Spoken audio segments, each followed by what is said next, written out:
বন্ধুরা রে আমার, এই ঘটনা নদীর ভিতর থেকে ছেলে শুইনা পালাইছে। ছেলে শোনার পরে বাড়িতে যাইয়া বিবিরে ডাকে দিয়া কই, বিবি রে ও বিবি, খবর পাইছো নি? বলে কি খবর? এইবার ছেলে কই, বিবি রে ও বিবি, আমাদের এলাকার রাজ্যের বাদশা, যেই বাদশা বিয়ে করবে এমন একটা মেয়ে চাই যে মেয়ের ভিতর 4টা গুণ থাকবে। ও বিবি রে, আমারও ঘরের ভিতর একটা মেয়ে আছে বিবি, আমার মেয়েটার ভিতরে তো 4টা গুণ আছে, শুধুমাত্র বংশগত দিক দিয়া আমরা হইলাম ছেলে, আমার মেয়ে হলো ছেলের মেয়ে, আমার মেয়ে কি তাই বাদশা বিয়ে করবো? তা তো হতে পারে না। ও বিবি জানো শুনি, আমার মেয়েটারে যদি নবীর সাথে বিয়ে দিতে পারতাম আমার জীবনটা ধন্য হইতো। জোরে জোরে কন্যা সুবহানাল্লাহ। বন্ধুরা রে আমার নবী কয়, আয়েশা রে ও আয়েশা, মক্কা মদিনা কত জায়গায় কত ঘোড়া দেখলাম, কোন ঘোড়ার তো পাকা পাই না। ছোট্ট মেয়ে আয়েশা ডাক দিয়া কয়, ইয়া রাসূলুল্লাহ, নবী গো, একটা ঘোড়ার পাকা আছে, আপনি নবীকে জানেন না? আমার নবী কয়, কোন ঘোড়ার? ছোট্ট মেয়ে আম্মা জান আয়েশা সিদ্দিকা রাদিয়াল্লাহু আনহা কয়, ইয়া রাসূলুল্লাহ, নবী গো, ও মায়ার নবীজি, এই পৃথিবীতে এমন একটা নবী ছিল যার বাবা ছিল নবী, সেও ছিল নবী, যার বাবা ছিল বাদশাহ, সেও ছিল বাদশাহ। ওই নবীর নাম কি জানেননি? ওই নবীর নাম হইল সুলাইমান নবী। ওই নবীর আমার আল্লাহ একটা ঘোড়া দিছিল, যেই ঘোড়ার পাকা ছিল। জোরে জোরে কন্যা সুবহানাল্লাহ। আমার নবী ছোট্ট মেয়ে আম্মা জান আয়েশা সিদ্দিকা রাদিয়াল্লাহু আনহার কথা শুনে আমার নবী আকাশের দিকে তাকায় বলতেছে, আল্লাহ, আমি বুঝতে পারছি কেন তুমি এই ছোট্ট মেয়ে আম্মা জান আয়েশা সিদ্দিকা রাদিয়াল্লাহু আনহাকে আমি নবীর জন্য সিলেক্ট করলাম। জোরে কোন সুবহানাল্লাহ। বন্ধুরা রে আমার মুরব্বী বাবারা ভালো করে ওয়াজটা শুনে নাও, গভীর মনোযোগ সহকারে। এমন একজন নবীর ভাই, যেই নবীর কথাই আমার আল্লাহ কোরআনুল কারীমের ভিতরে বলেছে। আমরা তো সবাই বিসমিল্লাহ পড়ি, এই বিসমিল্লাহ কিন্তু এক একটা ভাবে নাজিল হয়েছে দুনিয়ার বুকে। এই বিসমিল্লাহটা এক এক ভাবে দুনিয়াতে নাজিল হয়েছে। সর্বপ্রথমে বিসমিল্লাহ টুকরা টুকরা করে নাজিল হয়, আর একমাত্র সুলাইমান নবীর কাছে আমার আল্লাহ পুরা বিসমিল্লাহটা নাজিল করছে। এই জন্য আল্লাহ কোরআনুল কারীমের ভিতরে বলছে, ইন্নাহু মিন সুলাইমান ওয়া ইন্নাহু বিসমিল্লাহির রাহমানির রাহিম।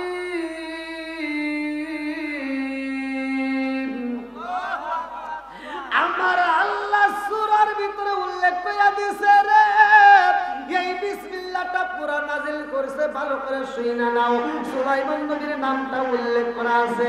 এই সুলাইমান নবীর একটা ঘটনাটা ভালো করে শুনে নে রে বন্ধু। তার বাপটা এমন একটা বাবা ছিল রে ভাই, যার বিচার দেখে আমার আল্লাহ খুশি হইয়া, যার বিচারের কথা আমার আল্লাহ কোরআনুল কারীমের ভিতর উল্লেখ করে দিয়েছে। আমার আল্লাহ এই জন্য কোরআনুল কারীমের ভিতর দাউদ নবীর বিচারের কথা বইলা দিয়েছে রে ভাই। তামাম পৃথিবীর মানুষ দাউদ নবীর বিচারের কথা শুনবে, তারা এই ঘটনা পড়ার পরে সঠিক বিচার দুনিয়াতে করবে। কথা কোন ঠিক কিনা? এই দাউদ নবীর কাছে একটা বুড়ি মা এসে কান্দে, আর তাই নবী গো, নবী, আমার সন্তানগুলো ক্ষুধার যন্ত্রণায় কান্নাকাটি করে, আমার বড় সন্তানটা কান্দে, আমার ছোট সন্তানটা কান্দে। সন্তানের চোখের পানি দেখলে আমি মা সইতে পারি না। ও নবী গো, ক্ষুধার জ্বালায় আমার সন্তানগুলো কান্নাকাটি করে, আমি জনম দুঃখনি মা, আমার সন্তানের জন্য খাবার আনার জন্য চাই। আমার সন্তানের জন্য যখন পাশের বাড়ি খাবার চাই, পাশের বাড়ি খাবার পাই না গো নবী, ও নবী, আমি দূরে যা কাজ করে কর্ম করে যেই খাবার পাইছি, আমি 5 কেজি ময়দা পাইছি গো নবী। এই 5 কেজি ময়দা নিয়া আমি বাড়িতে যাইয়া রুটি বানাইয়া আমার সন্তানগুলোকে আমি আত্মা হইয়া খাবো। ও ময়দা যখন আমি বাড়িতে নিয়ে যাই, যাওয়ার পথে বাতাসে আমার ময়দাটা উড়াইয়া নিছে। বাতাসে ময়দা কি করছে? উড়াইয়া নিছে। বিচার করে, আচ্ছা বাতাসে যদি উড়াইয়া নেয় এটার কি বিচার করা যাবে? সম্ভব? দাউদ নবী বলতেছে বাতাসে নিচে যদি কোনো মানুষ ফালাইয়া দিত বা কোনো মানুষ কাইরে নিত তাহলে তার বিচার ছিল, কিন্তু বাতাসে যেহেতু উড়াইয়া নিছে তাহলে এটার বিচার কি করবো? অর্থাৎ তোমার ময়দা হারাইছে কয় কেজি? বলে আমার ময়দা হারাইছে 5 কেজি। বলে বাইতুল মাল থেকে যাও, এখন আমার এখান থেকে 10 কেজি ময়দা নিয়ে যাও। মহিলা এবার খুশি হয়ে হাসতে হাসতে ময়দা নিয়ে যখন বাড়ির দিকে যায়, সুলাইমান নবী রাস্তার ভিতর থেকে টান দিয়ে ধরছে, মা আমার বাবার দরবারে যখন তুমি প্রবেশ করলাম তখন তোমার চোখে দেখলাম পানি, আর এখন তোমার মুখে হাসি, কারণটা কি?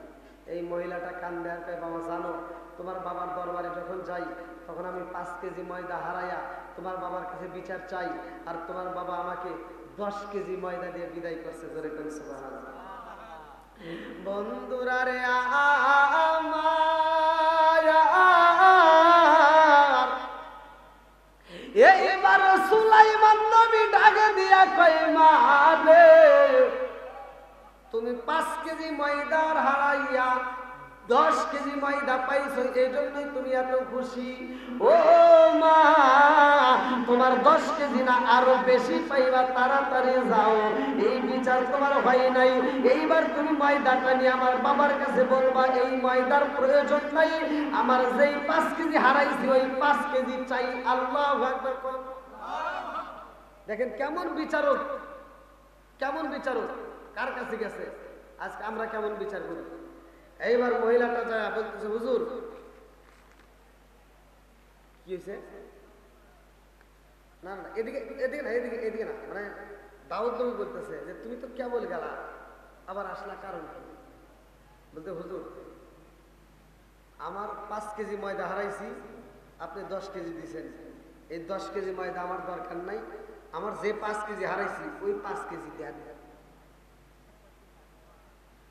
আচ্ছা এই 5 কেজি ময়দা কি পাওয়া সম্ভব? বলেন সম্ভব?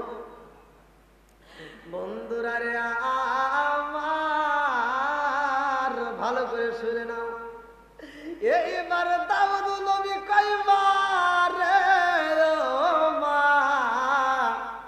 5 কেজি হারাইছো, 10 কেজি দিয়া তোমারে বিদায় করলাম, তোমারে আবার পাঠাইছে কে? বলে ছোট্ট একটা বাচ্চা বলে ডাকে দাও।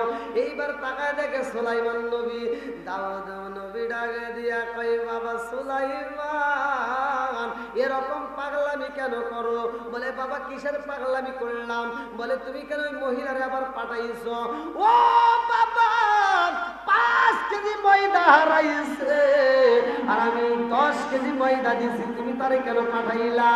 এইবার সুলাইমান নবী কয়, আব্বা গো বাবা, আপনি একজন নবী, আপনার বিচারের ভিতরে ইনসাফ থাকতে হবে, আপনার বিচারের ভিতর কোনো ভুল রাখা যাবে না, আপনার সঠিক বিচার করতে হবে। দাউদ নবীকে সঠিক বিচার করবো ঠিক আছে, কিন্তু এর ময়দা হারাইছে দিছে বাতাসে, তাই এর আবার সঠিক বিচার কি হবে? বলতেছে, আব্বা আপনি একজন নবী, আর আপনি যেহেতু নবী আপনি আল্লাহর কাছে বলবেন যে ময়দা কেন উড়াইছে, আমি বাতাসের সাথে কথা বলতে চাই। আল্লাহু আকবার। কার সাথে কথা বলবে? জোরে কোন কার সাথে? বন্ধুরা রে আমার, বাতাস চলে কার হুকুমে? আরো জোরে। এই পৃথিবীর বুকে এমন একজন বাবা ছিল রে ভাই, কিতাবের ভিতর উল্লেখ করা হয় ওই বাবাটা মরার আগ মুহূর্তে তার সন্তানদেরকে ডাক দিয়া কয়, বাবা রে আমার শরীরটা বেশি ভালো যাই না রে বাবা, আমি না জানি কোন সময় মইরা যাই, কারণ আমার জীবনে আমি যত পাপ করেছি আমি বুঝা পালাইছি, আমি হারাম পথে যাই উপার্জন করেছি রে বাবা, আজকে সব কিছু আমি রাইখা যাব, আমার সম্পদ থাকবে রে বাবা, আমার সব কিছু থাকবে, শুধুমাত্র আমি নিজে নিজে চলে যাব, আমার দেহটাকে তোমরা সাদা কাপড় দিয়ে পেঁচাইয়া দিবা, ওই কবরের ভিতর আমার হিসাব হইব, তখন ঠিক কিনা? ওই বাবা কানে ছিল আর বলেছিল, বাবা রে আমি যখন মইরা যাই রে বাবা, আমার দেহটাকে তোমরা পুরাইবা, কারণ আমার জীবনে আমি এত পাপ করেছি, এই মুখটা আমি আল্লাহরে দেখাইতে পারবো না, এই মুখটা আমার মালিকরে দেখাইতে পারবো না। ও বাবা জানো এই পাপের কারণে আমি আল্লাহর কাছে যাইতে পারবো না। আমি যখন মইরা যাব রে বাবা, আমারে মাটি দিও না, আমারে পুরাইয়া আমার ছাইগুলো বাতাসে দিবা উড়াইয়া, কিছু ছাই দিবা বাতাসে উড়াইয়া, কিছু ছাই দিবা নদীতে ভাসাইয়া, কিছু ছাই দিবা জমিনে ছিটাইয়া। ভয় পাইছে, কি পাইছে? যে আমি আল্লাহর সামনে যাইতে পারবো না, আমার ছাইগুলি এমন ভাবে জায়গা জায়গায় উড়াইবা যে আমার যদি আল্লাহ খুঁজা না পায়। আল্লাহ পাবে কি পাবে না? জোরে বল। বন্ধুরা রে আমার, এই ব্যক্তিটা শুধুমাত্র আমার আল্লাহকে ভয় করার কারণে ওরে পুরাইছে, ছাই বানা উড়াইছে। আবার আমার আল্লাহ যখন একত্রিত করছে, কি আমাকে আবার আল্লাহকে তুমি এই কাজ কেন করলা? কেন করছো? তোমার ছাইগুলো তুমি বাতাসে উড়াইতে বলছো, জমিনে ফালাইতে বলছো, পানিতে ছিটাইতে বলছো, কারণ কি? বলে আল্লাহ আমি যে কেন বলছি, আমি যদি জানতাম যে আমাকে আবার তুমি এরকম ভাবে গোছাই আবার হাজির করাইবে, এটা যদি আমি বুঝতাম তাহলে আমি এই কাজ করতাম না। আল্লাহ আমি এত পাপ করেছি, আমি এই পাপের কারণে আমি চাইছি যে আমি তোমার সামনে আসবো না, এই মুখটা আমি তোমাকে দেখাইতে পারবো না, যার কারণে আমি বলছিলাম আমারে পোড়াইয়া ছাইগুলো বাতাসে উড়াইয়া দিবা। আল্লাহ আগে যদি জানতাম তাহলে আমি এই কাজ করতাম না। আল্লাহকে তুই আমাকে এত ভয় পাইছোস আর এত ভালোবাসছোস, যা আমি আল্লাহ তোর মাফ করে দিলাম। জোরে করে সুবহানাল্লাহ। আল্লাহ মাফ করতে পারে কি পারে না? আজকে আমরা এই পবিত্র ওরস মোবারক, আজকে এই সুন্নি মহাসম্মেলনে হাজির হয়েছি এই গভীর রাত্রে। এই রাত্রে তো আমরা আরামে ঘুমাইতে পারতাম, কিন্তু আমরা এখানে শরীক হয়েছি, এই জন্য আল্লাহ তাআলা আমাদের জীবনের গুনাহ মাফ করতে পারে কি পারে না? একসাথে বলেন পারেন কি পারে না? বন্ধুরা রে আমার, ভালো করে শুনে নাও। এইবার সুলাইমান নবী কয় আব্বা গো বাবা, আপনি আল্লাহর কাছে বলেন বাতাসের সাথে কথা বলতে হইব। দাউদ নবী এবার সিজদায় পড়ে কান্দে আর কয় আল্লাহ আমি বাতাসের সাথে কথা বলতে চাই, কেন ময়দা উড়াইছে? এবার বাতাস হাজির। আল্লাহু আকবার। দাউদ নবী কয় তুমি এই ময়দা কেন উড়াইছো? বাতাস বলতেছে হুজুর আমি কি উড়াইছি নাকি? আমি যার হুকুমে চলি তার হুকুমেই তো আমি উড়াইছি। বলে কার হুকুমে? বলে আল্লাহর হুকুমে। বলে এই ময়দা কোথায় দিছো? বলে নদীর ভিতর দিয়ে একটা জাহাজ আসতেছে, যেই জাহাজের ভিতর অনেক মাল, আর ওই জাহাজের নাবিকেরা জাহাজের মালিক সহ ওইখানে কান্নাকাটি করে জাহাজটা নিচে ফুটা হয়েছে, যে তলদেশ দিয়ে পানি উঠতেছে, যার কারণে জাহাজের মালিক বলছে আমরা যদি আজকে এই বিপদ থেকে বাঁচি, পুরা মাল আমরা দাউদ নবীর কাছে, আমরা দাউদ নবীর বাইতুল মালে দান করে দেবো। সরে সুবহানাল্লাহ। এই জন্য আমি ময়দাটাকে নিয়ে ওইখানে উড়াইয়া লাগা দিচ্ছি। জোরে করে সুবহানাল্লাহ। বন্ধুরা রে আমার, লম্বা একটা বিচার নিয়ে আলোচনা করতেছি, ভালো করে শুনে। এই বিচারের ঘটনা শোনার পরে আমার আপনার ভালো লাগবে। এ আমার মুরব্বী বাবারা, সোনার যুবকের দলেরা রে, এই নবীটা আবার কেমন নবী? সুলাইমান নবীটা আবার কেমন নবী ছিল? কিতাবের ভিতর উল্লেখ করা হয় সুলাইমান নবীর যখন বিয়ের উপযুক্ত সময় হয়, কিতাবের ভিতর উল্লেখ করা হয় সুলাইমান নবী এইবার সৈন্যদেরকে ডাক দিয়ে পাই, ও সৈন্যরা, রাজ দরবারে সুলাইমান নবী বলতেছে আমি বিয়ে করব, আমি এমন একটা মেয়ে চাই যে মেয়ের ভিতর 4টা গুণ থাকবে। কয়টা গুণ? একসাথে বলেন কয়টা? 4টা। আজকে আমরা কি সেই গুণ দেখি? আজকে এই গুণ দেখে না, যার কারণে সমাজের ভিতর অশান্তি। আজকে এই গুণগুলো আমরা নির্বাচন করি না, এবি একটা যে কয় আইরে তার পিছনে যাইরে, এবি এক মেয়েকে বিয়ে করা কি একটা সমাজের ভিতর অশান্তি। শ্বশুর শাশুড়ির খেদমত নাই, স্বামীর খেদমত নাই, সংসারের ভিতর অশান্তি, নামাজ নাই, রোজা নাই, জিকির নাই, কথা কোন ঠিক কিনা? ঘরে ঘরে অশান্তি আছে না নাই? আজকে আমি এমন একটা দোয়া দেব, এমন একটা আমল দেব, আল্লাহ বলছে ওয়াইদা কুরিয়াল কুরআনু ফাসতামিউ লাহু ওয়া আনসিতু লাআল্লাকুম তুরহামুন। যাদের ঘরের ভিতর অশান্তি আছে, যাদের ঘরের ভিতর শান্তি নাই, আজকে এই আমলটা আপনারা ঘরের ভিতর আগামীকাল ফজরের নামাজের পরে থেকে চালু করবেন। আমি বলে দিচ্ছি মাত্র 41 দিন করবেন, খোদার কসম ওই ঘরের ভিতর কোনো অশান্তি থাকবে না, আল্লাহ শান্তি রহমত বরকত দিয়ে ভরপুর করে দিবে। তো দাউদ নবী বলতেছে 4টা গুণ লাগবে। কয়টা গুণ? 4টা গুণের ভিতরে ভালো করে শুনেন। একটা হলো মেয়ে সুন্দর হতে হবে, মেয়ে সুন্দর, মেয়ে পরেশগার হবে, মেয়ে আমলদার হতে হবে, মেয়ে পর্দায় থাকতে হবে, মেয়ে যেন আমানতের খেয়ানত করে না। জোরে কোন সুবহানাল্লাহ। 4টে গুণ। এখন কি আমরা এই গুণগুলো দেখি? এই গুণগুলো আছে? আগেকার সময় মুরব্বীরা মেয়ে দেখতে গেলে নির্বাচন করছে, মেয়ে কেমন, মেয়ের মা কেমন, আবার এই মেয়ের নানি কেমন, কথা বলেন ঠিক কিনা? এই মুরব্বীরা একটা যাচাই করে নাই, যাচাই করছে। এখনকার এই যাচাই আছে? হ্যাঁ, এই যে মুরব্বী বুঝতে পারছে, ভালো করে শুনুন, গভীর গ্রন্থ।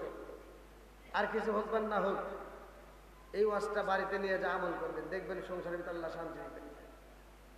এবার 4টা গুণের কথা বলছে। 4টে গুণ কার ভিতর আছে? নির্বাচন করে করে পায় না। সৈন্যরা নদীর পাশ দিয়ে রাস্তা আছে, কিনার দিয়ে যাচ্ছে।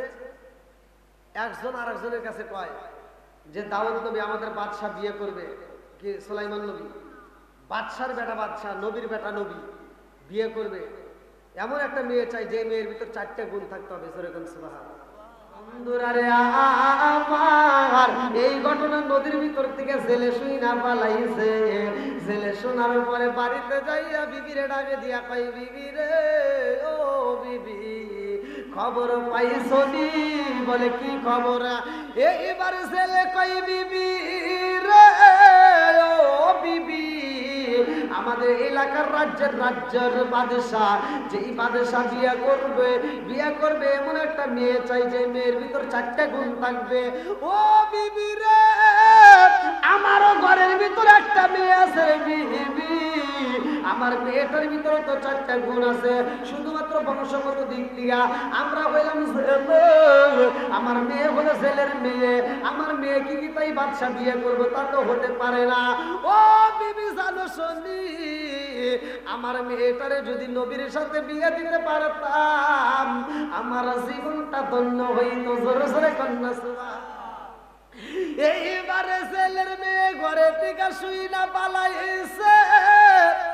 এই মেয়েটা ঘরে থেকে শুই না রে ভাই, চোখের পানি পালায়া কান্দে আর কয়, আল্লাহ, আমার বাবা এমন একটা ছেলের কথা বললো, এমন একটা বাচ্চার কথা বললো, এমন একজন নবীর কথা বললো, যেই নবীটা বিয়ে করবে, যেই বাদশাহ বিয়ে করবে, এমন একটা মেয়ে চাই যে মেয়েটার ভিতরে 4টে গুণ থাকতে হইব।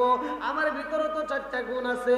ও মালিক রে, ওই সুলাইমান নবীর বউনা বানাইয়া আমারে কবর নিও না। এই মেয়েটা সুন্দর একটা চিঠি লেখে সুলাইমান নবীর কাছে, নবী গো, ও বাদশাহ, আপনি বিয়া করবেন এমন একজন মেয়ে চান যেই মেয়েটার ভিতর 4টে গুণ থাকতে হবে। এই 4টে গুণ তো আমার ভিতর আছে, আমি শুধু জেলের মেয়ে, আমারে বিয়ে করবেন নি। সুন্দর করে চিঠি লেখে পাঠা দিছে।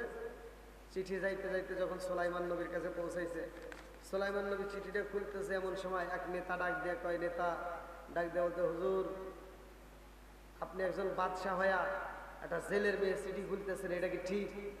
তাই নাকি? এইবার চিঠিটা সিরিয়া ফালা দিছে, পরে নাই। এই খবর যখন মেয়েটার কানে গেছে, মেয়েটা আল্লাহর কাছে 2টা হাত তুলে কান্দে আর কয়, আল্লাহ, আমি হলাম জেলের মেয়ে, যার কারণে সুলাইমান নবী আমার চিঠিটা পড়ে নাই। আল্লাহ, এই মুহূর্তে আমি যদি জেলের মেয়ে না হইতাম, নিশ্চয় আমার চিঠিটা সে পড়তো, আমারে বিয়ে করতো। আমার ভিতর 4টে গুণী আছে, অথচ আমার চিঠিটা পড়লো না। আল্লাহ, তুমি তো সুলাইমান নবীরে বাদশাহ বানাইছো, তুমি তো তারে নবী বানাইছো, আর আমারেও তুমি জেলের মেয়ে বানাইছো। মালিক তুমি একজনই, কথা কোন ঠিক কিনা?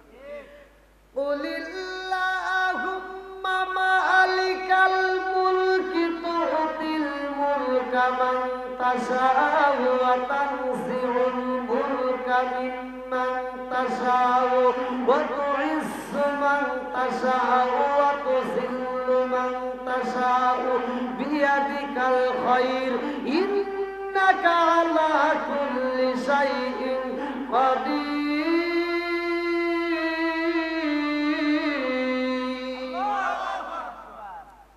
রাজত্ব দান করে কে?